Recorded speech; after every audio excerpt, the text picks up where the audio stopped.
And welcome to USA Global TV and Radio. I'm so excited I've been able to say and radio for a week because we now have our own radio channels as well.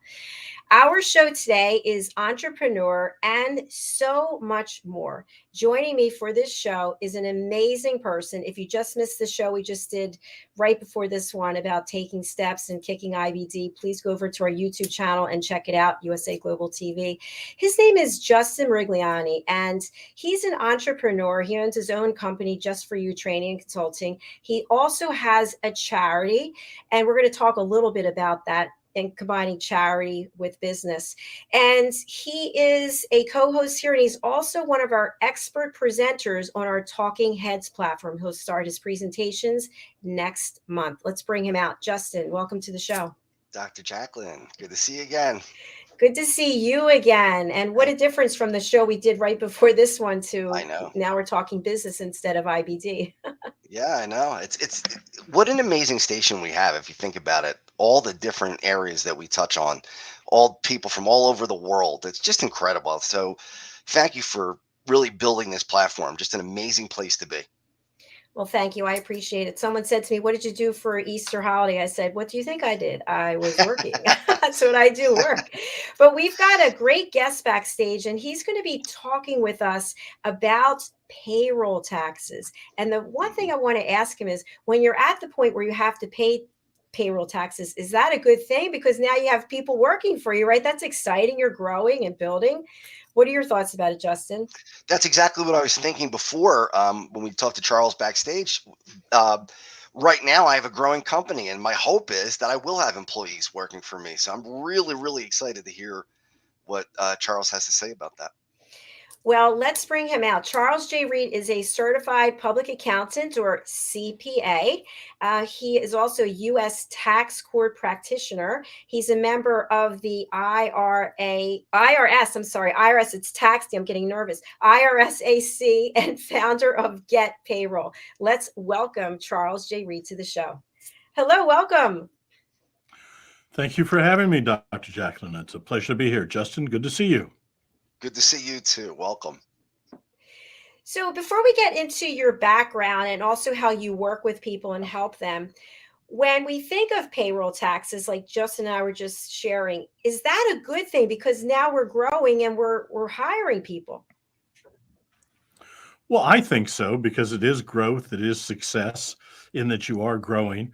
One of the things you have to be careful about is when you actually pay payroll taxes. Because if you have people working for you, or if you're in your own corporation, you may have employees and not even think you do. Misclassification is a huge problem in the U.S. The U.S. Labor Department estimates that 70% of all U.S. companies misclassify workers. Just a study by Berkeley the other day said somewhere between 12 and 21% of all contractors, people who work for contractors, are misclassified. So it's a huge problem. Wow, that's something I didn't know. That's How about you, Justin? Huge number. That is a gigantic number. Yeah, and Charles. Okay. Well, I was just going to say, and Justin, if you have your own corporation and you work in it and you file the tax as a corporation, you're an employee, and you need to be withholding and paying payroll taxes. So any sole corporation with a single person running it and owning it is an employee. So does that matter? Does the designation matter whether it's sole practitioner, LLC, or corporation? Yes, it does. In a sole proprietor never pays himself payroll. He can't. It's just, he's not He'll never be an employee. He can't be an payroll of his own, an employee of his own business. He's a sole proprietor, and he takes draws, distributions, and then at the end of the year, his net profit goes on his 1040, and he pays employment taxes on that net profit. That's how he gets taxed for Social Security and Medicare and income taxes. So no sole proprietor. An LLC that is a disregarded entity treated as a sole proprietor, also the members don't pay, the single member does not pay employment tax. But if they file as a corporation, then of course the members are employees just as if they were a corporation. Now, a sole proprietor, a partnership, an LLC, a corporation can all have employees as well. And so the entity is subject to the payroll taxes, even though the owners may or may not be, depending on exactly what they do. The first chapter in my book talks about the whole entity selection and why it matters for payroll, what entity you select as a new business. Thank you so much for that, Charles. A question that I have, because I started my businesses during the pandemic, and there's really no one guiding, right? You go over to LegalZoom or 1-800-accountant or whatever it is, and you start this and do that. But when do we actually, and maybe it's from the very beginning, when do we actually have to be speaking with official people to guide us in terms of the designations and the accounting and what to know about all that? I think you need 4 people, outsiders in your life as a business person. You need a lawyer, you need a banker, you need an insurance agent, and you need an accountant / payroll person. The banker, obviously, whenever you have money and you're moving it, a banker needs to be involved, accounts and so on and so forth. Insurance to protect you from liabilities that you may or may not know about. A lawyer to keep you legal, and an accountant to keep you safe from the IRS and make sure all your taxes are paid and all your forms are filed and you've got all your designations you need and you've signed up everywhere you're supposed to. And because you don't know what you don't know. So those 4 people are critical to you in starting a business, and you need to have them, in my opinion, from the very beginning. Excellent. Thank you. Justin? Yeah, Charles, one of the things that I do is I'm a LLC. And I noticed in California and New Jersey, some of the laws have been a little bit different than other places around the country. A lot of the places that I subcontract with, they don't require me to go through any payroll at all. They just pay me with a check and that's it. Are those the only 2 states where this is changing, or is this something that's going to be going on throughout the country?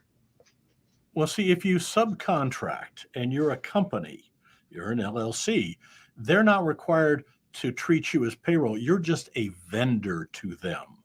Okay. So they would not be withholding taxes and filing those for you. They would just send you at the most a 1099. If you send them a W-9, they may not even send you that. You're required to do all your accounting and pay for it.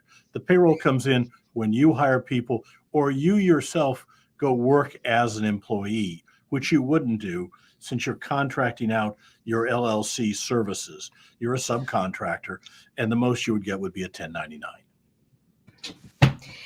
Thank you for that. And you mentioned IRS, and just because we're a global platform, would you just share with our audience, what is the IRS? The Internal Revenue Service. It's the equivalent of Inland Revenue or whatever in the various countries. It is the entity that collects most of the taxes for the United States federal government. Interesting fact, 75% of all U.S. government revenue flows through payroll. Wow. I didn't know that either. Number. It is a huge number. And so every time the government wants to tweak revenue, they tweak payroll. And so the laws change constantly. And the states are just as bad. So it's a very large body of law. It changes all the time. And if you're not an expert in it, you're going to make mistakes because you don't know what you don't know. And the law changes constantly. The analogy I use is When I grew up, Pele was the world's best soccer player, maybe the best soccer player of all time. Wonderful athlete. But if you take Pele at his prime and you put him in a New York Yankees uniform at second base, he's lost. He doesn't know the game, the equipment, the plays, the field.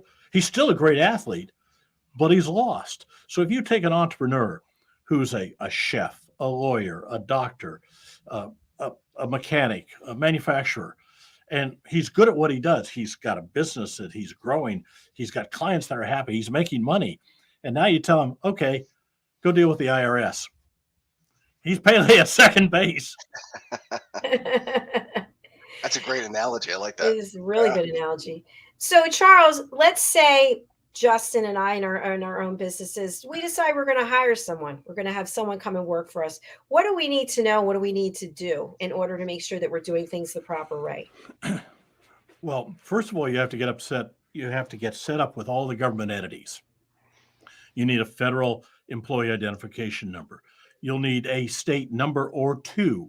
Most states will require two, one for withholding, one for unemployment.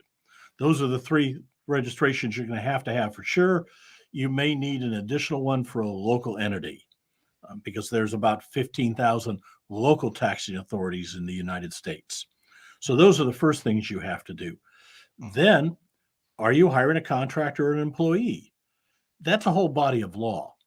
It starts out with 20 common law rules that come from English common law about whether a person is an employee or a contractor, but it's expanded on from there and the law changes. Last March the 8th, last year, there was a new regulation coming in set up by the Trump administration about independent contractors. On the 7th of March, the Biden administration canceled it, and they said they'd be issuing a revised one, which has yet to be issued.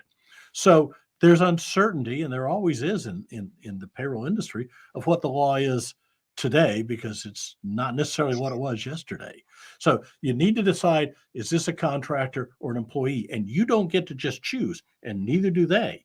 If they say to you, Justin, just pay me as a contractor, just give me a 1099, you may be getting yourself in a great deal of hot water. We have a client that had hired a bunch of people as contractors. The state of California came back and said, no, they're really employees and have been since the day they started. You owe us all these taxes plus penalties and interest. Well over six figures. Wow. Oh. That's a hard lesson to learn. They survived it, thankfully, but it was a very hard lesson to learn. So again, if you don't know what you don't know, and you need to find out, because the IRS, the state of California and the rest of the states are not forgiving entities. They won't go, oh, okay, that's fine. Well, just start doing it right, and we'll let bygones be bygones. They don't do that. You don't get a first pass, No. first chance pass. No. No mulligans. No do-overs with the IRS. Yeah, no mulligans. There you go. So, Charles, what are some of the things that you've seen in your career where people make mistakes that you can share with their audience? Hey, if you're doing this, you just shared one thing, but what are some other tips that you can share? There was another one it's in my book. It's a CPA, and he decided he was going to classify himself as a contractor for his own company, and the IRS came in a couple of years later and recategorized his income as W-2 income and hit him with the penalties and interest. So classification's a big thing. Not filing. Well, I don't need to do that. I'll get to it. If you're 1 second late with a deposit, there's a penalty. Literally, you have to file it via EFTPS, and it's at 7 o'clock at night Eastern time, and at 7 p.m. plus 1 second, you're now a day late, and there's a 5% penalty for that deposit. So there's 5 steps that I talk about to avoid IRS employment tax penalties. Know what you have to withhold and file. So make your deposits on time, do your filings on time, do all your filings, and do all of your reports. Those are the big things. Those are the four of the ones. The fifth biggest source of penalties is arithmetic. People just fill out the forms and don't add up right, don't multiply right, don't subtract right. And that is the biggest source of penalties. Now, I'll tell you another one. The IRS cannot penalize you for a simple mistake. The law is written as if it's a mistake, they can't penalize you. They can only penalize you for gross negligence. But guess who gets to define gross negligence? Yeah. It's not you. Now, that is nowhere defined in the code. It's defined in the law by case law. So in the end, the only person that really decides whether it's gross negligence or a mistake is the judge. So when you're dealing with the IRS and you get a penalty, you always request an abatement, always. And you do it over and over and over. The first time you request an abatement, you will get an answer of no. I guarantee it. I've never seen it fail. The first response is no. The second time you write to the next level up, you've got about a 5% chance. Okay, then you go to the next level. The chances of getting an abatement increase. So you keep filing requests for abatement. You keep appealing. It's kind of like sales. It's a whole series of no's followed by a yes. And when you get that yes, say thank you and leave. Don't keep talking. That is great Good advice. Charles, a couple of things. How do we actually file for an abatement? What does that look like? And well, you'll get. Go ahead. Go ahead. I'm sorry. No. Well, you'll get a letter saying, here's a penalty. And it'll tell you where you can object to it. And so you write a letter to the people on the IRS letter and saying, please abate this. It was a simple mistake. It was a misunderstanding. You're wrong. We actually did file it. We actually did pay it. We actually did report it. Nothing was reportable. Whatever the circumstances are that makes sense for getting an abatement. Now, if you just screwed up and you owe it, just pay it. And if it's under $20, just pay it. It's not worth fighting. So they'll tell you each step of the way what your options are. And there's publications they'll send you that tell you what your options are. So you go through, you just respond to the first one, then you'll go to the appeals coordinator, then you'll ask for an appeals hearing. If they get serious, you can ask for a due process hearing, and on and on and on, up to and including filing in U.S. tax court, which is why I became a U.S. tax court practitioner a number of years ago, because the IRS was getting really obstreperous and I needed to be able to do this for my clients. So when it gets really nasty and the collections people are pounding at your door, you spend $60 and you file a petition with the U.S. tax court, and that stops all collection efforts. Then it is returned to docketed appeals, which is a whole different division. And you get really sharp people that look at this because they don't want to go to court. And on top of that, 95% of all U.S. tax court cases are settled before court.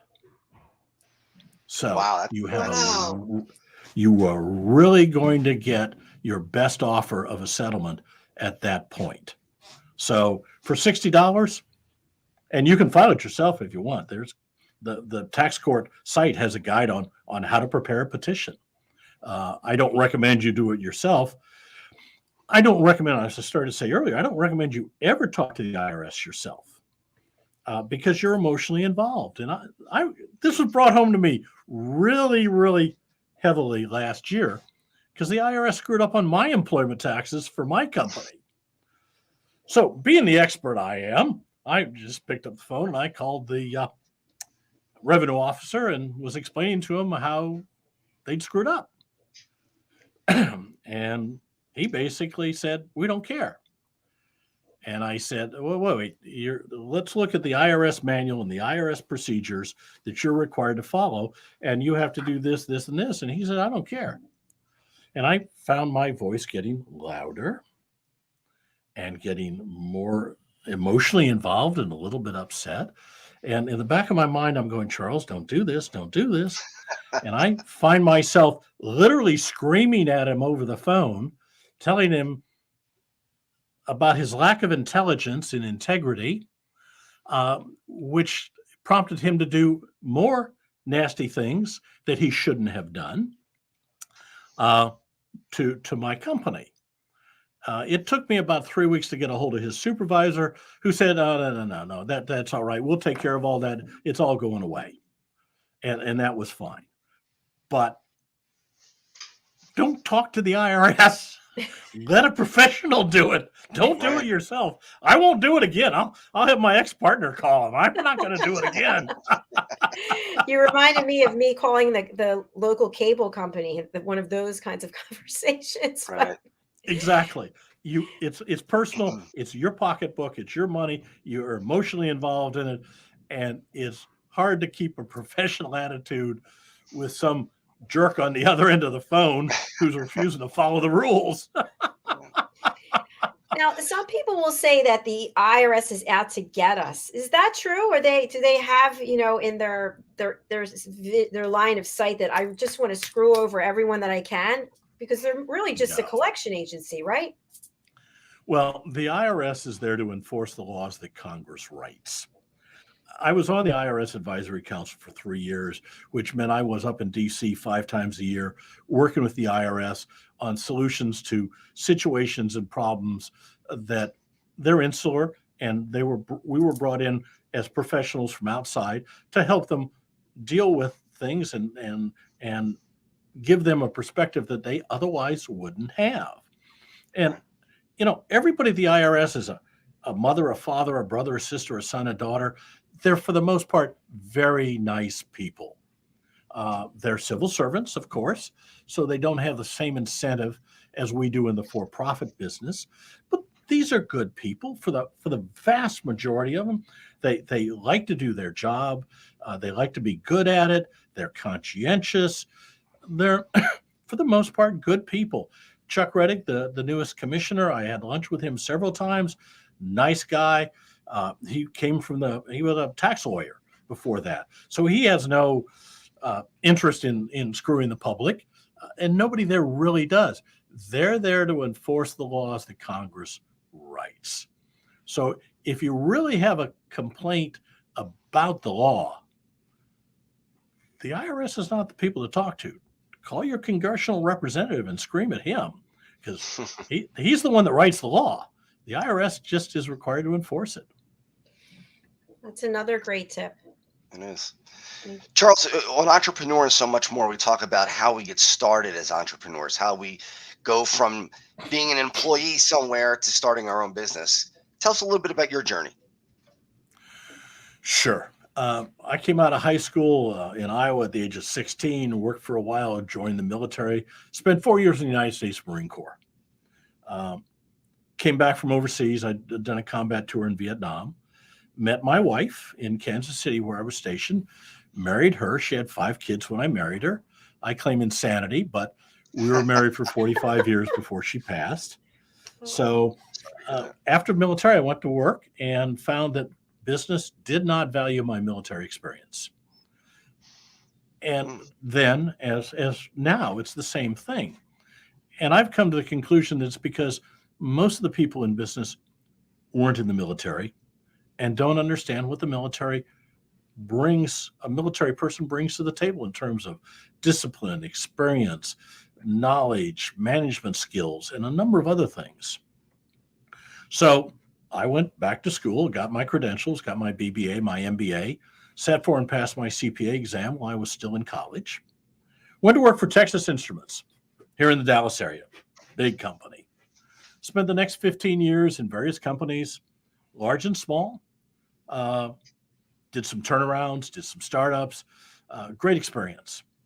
Realized in my early 40s, I was never going to run a major corporation. I didn't have the political skills. I was unwilling to stab people in the back and toss them off the ladder. So if I was going to run a business, I was going to have to start my own, like my father did. So Ruth and I went and started our own business here just over 30 years ago, and have been growing it ever since. We started out as a mobile accounting service. Technology made the mobile obsolete after a few years. A few years after that, about 10 years ago, I sold off the accounting portion to my then partner, and we just kept the payroll, and we're growing payroll on a daily basis. We service people around the country in all the states, and have a great time doing it. I have a great staff, and we have a lot of fun, taking care of our clients and fighting the IRS. And you say it with a smile too. I love it. Yeah. It's a badge see, of for honor. me, it's when I'm doing it for my clients, it's a game. It's like playing high stakes poker with somebody else's money. It can be fun. When it's mine, I get emotionally involved and get upset and do stupid things. But for my clients, I can maintain a professional atmosphere. And I like to maneuver the IRS into doing what I want. And most of the time I'm successful. In tax court, at the moment, I have a perfect record in tax court. Wow. It won't always be perfect, but at the moment it is. So, hey, take it.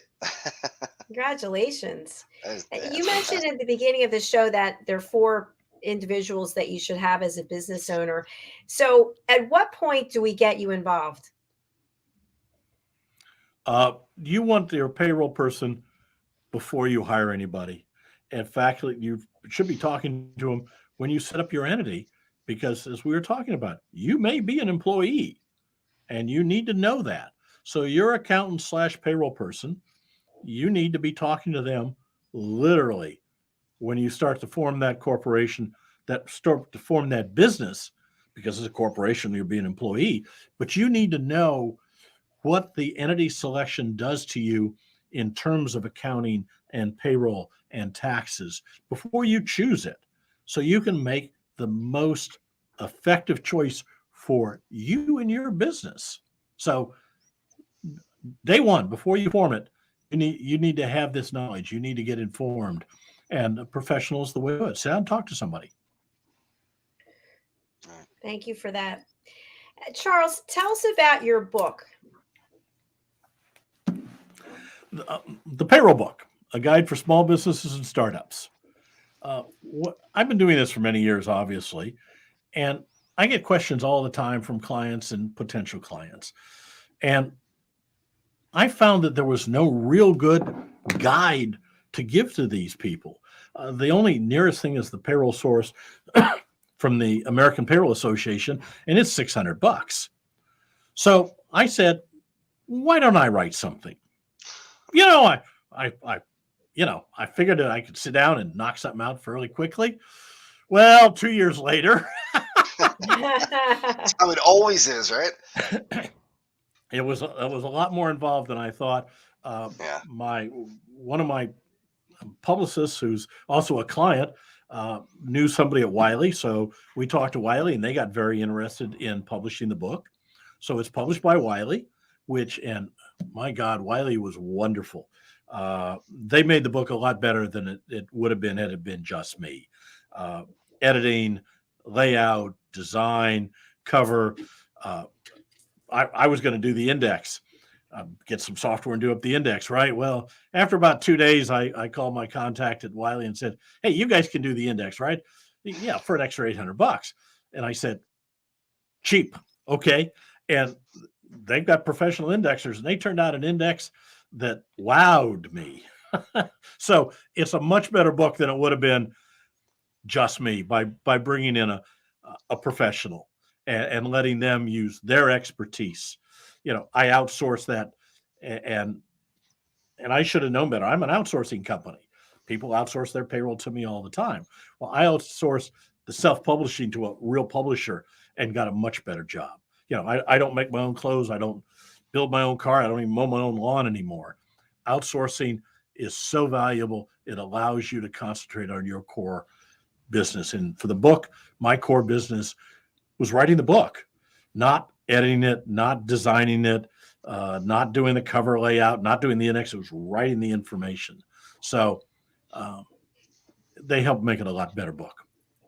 And what I'd like to do is, for your listeners, if they would like a copy of the payroll book, as long as supply lasts, if they will go to thepayrollbook.com and enter the discount code podcast, I will send them a free book. No shipping, no handling, just free, as long as supplies last. That's Charles, fantastic. is it? I want to let you know that I went and ordered it. So I'm going to go to scroll down right here. You can get the free copy of the book. I was So just going to ask you, Charles, does that extend to the host of the show too? Absolutely. yeah, I literally went and ordered it. I got the email. I sent my information, so we're good to go. So everybody, you can just go over to the website. You can see right here, getpayroll.com, and right here, you just click, yes, I want my free copy. Charles, while we're on your website, is there anything else that you'd like us to look at over here? Oh, there's a lot of stuff, and we put out a lot of information. We do a lot of videos, a lot of educational videos, some fun ones. We have a Godfather parody out there. We have a bunch of other things. So we have fun with it as well as just business. But there's a Michael, who's my videographer, is wonderful and very creative. So have a lot of fun with it. We've got a YouTube channel as well. So And look there's at a all lot of these good areas of information on there. expertise. Yeah, there's a lot of great information Yeah. here. You know, It's payroll and Charles, payroll-related areas. you make a great point about, we as entrepreneurs try to do as much as we can for ourselves. It's very, very hard for us to say, you know what, we're going to relinquish control and let somebody else take over. But you make a great point that sometimes you have to make that decision. When you start out, you wear all the hats, and you can see what that did to me. Okay. So you need to get rid of those as quickly as you can. And as quickly as you can afford to do so, you need to start delegating tasks that aren't core to what you do. As CEO, my job now is twofold. First of all, I'm still the penultimate professional in dealing with the Internal Revenue Service. I'm the CPA. Sometimes I have to talk to him, and I'm the tax court practitioner. I have to file the petitions. So I have that portion. But the main part of my job is to make my staff's life easy and more effective, because the more effective they are, the better they can handle my clients' needs, their clients' needs, our clients' needs. So my job is to give them the tools and solve the problems that they encounter to make their life more effective and therefore our clients' lives easier. So that's what I do now. And Charles, how do you work with business owners? What does that process look like? Well, we are marketing to them all the time via email, via the web, via podcasts. So if they're interested in getting payroll services or payroll-related services, or just have a question, contact me. My email is cjr@getpayroll. My phone number is 972-353-0000. Call me. If my staff can't answer the question, ask for Charles. They'll transfer the call to me and I'll talk to you. Charles, I'm we sorry, like what our was the number clients. again? 972 972-353-0000. The only Wow, good thing that's GTE ever did for me. I was going to say, that's nice to have a number like that. love Easy to that. remember. Yeah, like it was a good morning that morning. Yes.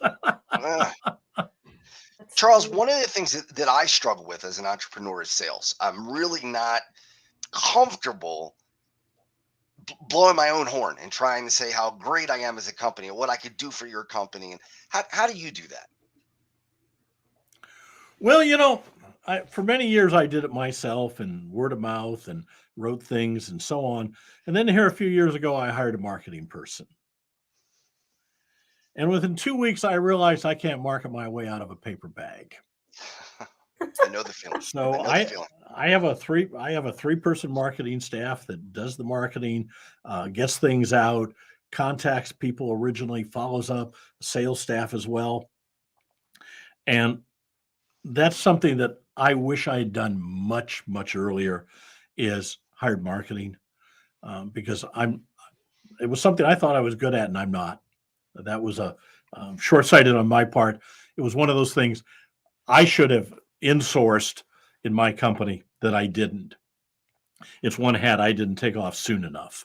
So that's probably the biggest mistake I've made in business, is not getting marketing assistance much, much earlier in the process. What do you tell folks who start a business who don't have the money to make those hires? That obviously you need capital to be able to do that. There's sometimes you can't do that. So you try to find out what you can, you read, you study, you get online, you read articles, and you do it yourself. We all start that way. And we all as entrepreneurs work very hard, very long hours, trying to get to that point where we can get revenue and hire those people. That first non-cost center person is a very difficult hire. I remember that very, very well when I hired my first secretary.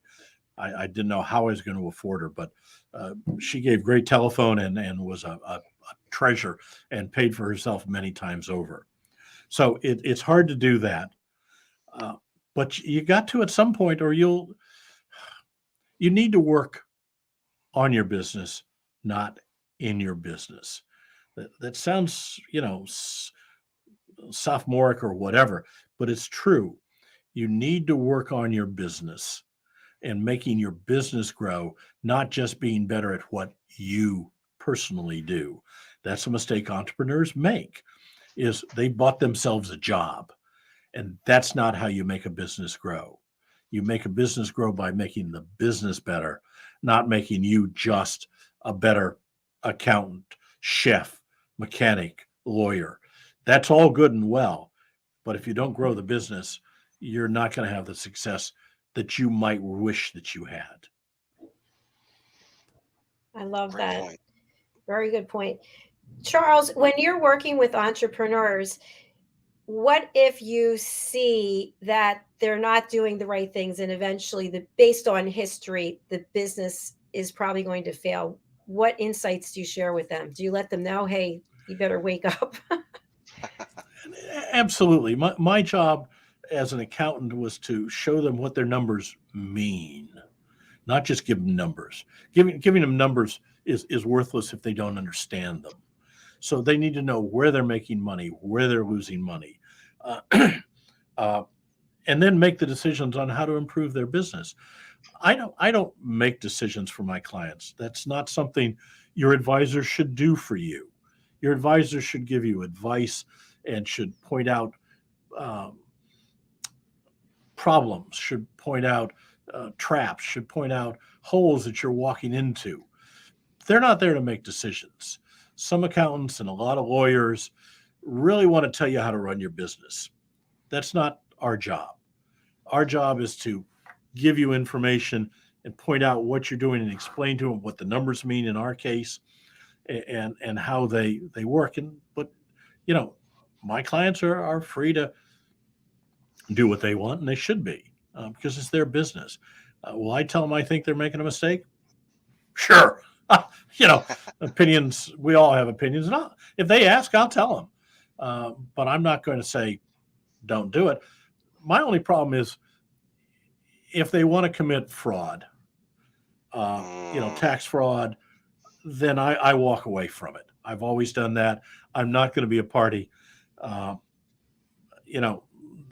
My license and my reputation are worth way too much. If they want to commit tax fraud, they either need to do it on their own without me and without me being around.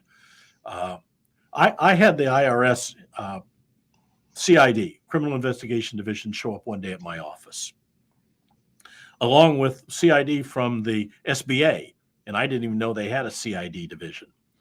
Two people showed up. They talked to the receptionist up front. She called me up front. They showed me their badges, and if they show you a badge, they're also carrying a gun. So I took them in and got copies of their credentials for my files, went into the conference room, sat down, and did exactly what I tell my clients to do. If somebody comes in with a badge from the IRS, I called my lawyer. And I got him on the conference call, and he said, well, what do you guys want? And it turns out an ex-client of mine had filed a IRS lien release fraudulently to get a loan from the SBA. Oh, wow. And had signed my name to things and said I was his CFO and so on to give it some credence. and he hadn't been a client in a couple of years. And so we went through it all, and they were satisfied. They said, if we need anything else, we'll call you. And I never heard from him again. My ex-client spent 2 years in the federal penitentiary. So rightfully so. Rightfully so. I wanted nothing to do with that, and I never will. It's just, years ago, I used to work for a jail manufacturer. We did jails. I've been in hundreds of jails. We build them all over the country. Wow. There's not one I want to spend a night in. No. Especially Charles, for somebody else's crime. Yeah, exactly. So for people who are watching the broadcast and think, you know what, I'd really like to work with him, what kind of budget do they have to set aside? Payroll is cheap. I mean, doing payroll is a pittance. It could be as low as $40 a month. I mean, it can be really cheap. Inexpensive. I mean, if you've got 200 people that you need paid, it's not going to be $40 a month. But in terms of the time you spend doing that, it'll be cheap, because your time as an entrepreneur is so valuable that to waste it on non-core critical things, or just not have the time to think about what you want to do, when you can outsource hours of labor for a pittance, you'd be a fool not to. So call us. We'll give you a firm quote. We'll go through with what you're doing, what you need, make recommendations, give you a quote, detail it out, and see if it's worthwhile for you. If it's not, in your opinion, well, okay, nothing gained, nothing lost. So no big deal.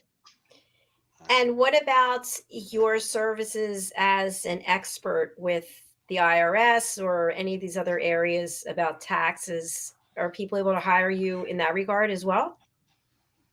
Sure. If it's just a piece of advice, give me a call. No charge. I mean, I'm not going to charge for a phone call. I'm not an attorney. Okay. So, but if it's going to be a project, I'll look at it and quote your price. I mean, I'm open for those things, because to me, they're fun. Again, playing high stakes poker with somebody else's money. Yeah. And this is something I enjoy doing. So it's not going to be as expensive as you'd think. These things are fun for me. They're a break from the routine. I like doing them. So give me a call. I love it. It's fantastic. Well, Charles, go ahead. I had another question, but go ahead. I was just going to say, it's rare that you find people in business who are, I don't want to say rare, but it's hard sometimes to find people with ethics that are willing to punt business because they know it's the right thing to do at the right time. So it's nice and refreshing to hear that. I think you're watching too much TV. I think you'll find that most business people are ethical. It's the bad apples that make for the news, and the IRS publishes them and so on. I think the vast majority of us are rational, reasonable people that don't want to break the law, that don't want to get into trouble. But there are a few, sure. And I think, to your point, it all comes down to knowing what you don't know. And as a business owner, you can't possibly know everything. That's why you hire experts. Absolutely. There's area, when I was practicing CPA, and I practiced for many years, licensed, there's areas of accounting I don't deal with. Somebody come in and talk about transfer pricing, I'd send them to Price Waterhouse. For me to do that would be malpractice. So, yeah, know what you know, find out what you need, and outsource the rest. Brilliant. I personally have learned quite a bit today. Thank you. And by the way, I purchased the book and I wrote your phone number down, so expect a call from me. Exactly. You too, Justin? Look forward to it. Absolutely. How about that? The two of us are both going to call you. I love it. So, Charles, for people who are not able to see the banner, they can't see your phone number, they can't see your website, they're on the radio, what's the best way to get in touch with you? Again, we're on the web at getpayroll.com. We're all over the web there. My email is CJR, Charles J. Reed, @GetPayroll. And the phone number again, 972-353-0000. Thank you so much. What's a good time to call you? I'm normally here from about 10 to 5. So Awesome. every day of the week. All right. So folks, you can reach him 10 to 5, and that's Central Standard Time. Central Standard Time. Hey, if we're not here, leave a message. I'll call you back. All right. Fantastic. Well, it's been a pleasure having you. I know you're coming back on the Charles. Business Talk Show, I think sometime next month, but I'm not sure. But I'll be glad to have read your book and have spoken to you before then. My pleasure being here. Thank you very much for having me.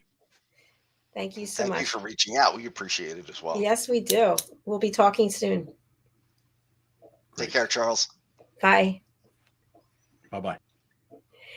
I love everything that he Yeah. shared today. And again, it's the same thing that as a business owner, like you and I are both business owners, and I'm getting all kinds of ideas, and I'm thinking, he's the expert. He's here today. He's, so That's I'm right. going to contact him, because why put yourself in jeopardy from making a mistake because you didn't know something? And here's a man who has extensive experience. I love the fact that he's got that military background. People in the Yes. military are so disciplined and respectful and straightforward. I think that's a great quality. And thank you for your service, by the way, Charles. Yeah, Charles. Justin, any final words that you have for our audience today? No, I think we learned a lot. I think that, and I include myself in this, have to really take a look at payroll and make sure that, should I be an LLC? Maybe that wasn't the right decision. I don't know. So I think that sometimes as entrepreneurs, we try to bite off a little bit more than we can chew, and that could obviously lead to problems. So definitely. And I have 2 LLCs, but what do I know? I'm working behind the green screen here. I don't, right. so Right. I don't know. You So I cannot be an expert in everything. It's just No. not possible. Yeah. No, and that's one of the things I love about this platform, is that we have people like Charles who come and educate our audience. And that's what we're doing. We want to educate people. We want to entertain people. So And Justin, educate ourselves. Yeah, educate ourselves. Yeah. Exactly. I want to spotlight you, and I want you to just share a little bit about your charity as well, and any information you'd like to give the audience about the things that you're working on. Sure. So 2 things. One is my main business, and how I make my living is I do corporate training. And the name of the company is JUSTFORYOU, Just For You TC. And our website is www.justforyoutc, all spelled out.com. And we do all kinds of training, software training, Word, Excel, PowerPoint, Project, Visio, you name it. And we also do soft skills training. We do time management, communication skills. We do effective business or effective meetings, all kinds of different soft skills. So please, if you're interested in that type of training, we're open to that on a one-on-one basis or for an entire company. And then the charity is Checkmates Charitable Association. And our main goal is to support the ulcerative colitis and Crohn's community, as well as those with an ostomy, those who have an ileostomy, colostomy, urostomy. And our main event that we have every year until the pandemic is we're going to start it back up in 23, either the spring of 23 or the fall. And it's a celebrity ice hockey game with NHL stars. We really have some great guys that come out and share their time with us. And then we have a nice dinner afterwards with the NHL players, and fans get a chance to have a beer with their favorite, usually a Flyer. We do it out of Philadelphia. And we're going to try to do this all over the country, actually, at some point. So the website there is www.checkmatescharity.com. And my email address there is justin@checkmatescharity.com. And my number is 610-324-5545. All right. Thank you so much, Justin. And I just love everything that you're doing. And you are just a special person. Thank you for being on the team with me for the Take Steps. It's just wonderful. So you guys, please reach out to him. He is an amazing person. He is very heart-centric, and he really gives everything his all. Thank you, Justin. Thank you. I really appreciate it, Dr. JACALYN. And I feel the same way about you. So thank you. Before I let you go, Yeah. Can you please tell our audience about what to expect as you start your series of talking heads? And that will be next month. Yeah, so when I'm doing the Talking Head show, we're going to do some actual classes. I'm going to talk to you about how to create things like pivot tables and how to do other kinds of. We'll mix some soft skills in there as well, but there'll be half-hour shows where I'll have some demos for you, and you can learn a lot of things there. And really excited to be able to do that. And please join us; it'll be a lot of fun. I'm so excited. The more we get to see you, the better. I appreciate it. You've done, again, an amazing job with this platform, with the radio station along with the TV station globally. I mean, wow, in a very short amount of time. That's amazing. Well, thank you. That's part of the reason why I want to check in with Charles Reed to make sure that I'm doing all the things I'm supposed to be doing, because I don't know what I don't know. So I can't emphasize that enough for everybody out there. Don't go it alone. And I feel the same way. Yeah. And we're not paid spokespersons. Not at all.